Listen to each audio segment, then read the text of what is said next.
ఆ స్ప్రే చేసిన తర్వాత దగ్గు రావడము, ఆయాసపడము, 4 ఎంపీలను హాస్పిటల్ తీసుకుపోయారు. 4 ఎంపీస్ ని హాస్పిటల్ తీసుకెళ్లే ట్రీట్మెంట్ గురించి ఎంత పంజెంట్ ఉందంటే ఇప్పుడు పోయినా గానీ లేదా ఇన్నర్ లాబీలోకి పోతే అడుగు పెట్టలేని పరిస్థితి, అంత స్మెల్ ఉంది, అంత ఇది వస్తుంది.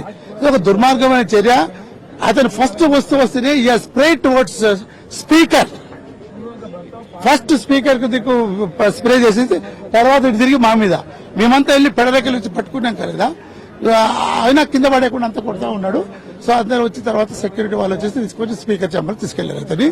ఇది చాలా దుర్మార్గం. ఇప్పుడు ఒకటి రెస్పిరేటరీ ప్రాబ్లమ్స్ వచ్చాయి, బ్రెత్లెస్నెస్ రావడము, దగ్గు రావడము.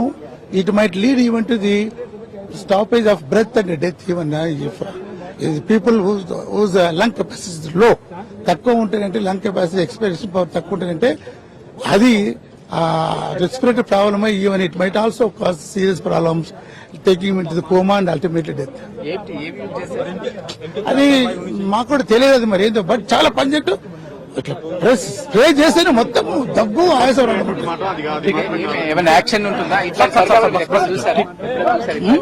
ఇటువంటి పరిణామాలు నాకు 20 ఏళ్ల పార్లమెంట్ లైవ్ లో ఎక్కడ చూడలేదు. భేదాభిప్రాయాలు అంటే పార్లమెంట్ లో డిస్కస్ చేసుకున్నాము, పాస్ చేస్తూ రిజెక్ట్ చేయొచ్చు బిల్లులు, కానీ ఈ విధంగా లేదా పార్లమెంట్ సభ్యుల నుంచి ప్రాణాలు తీసే విధంగా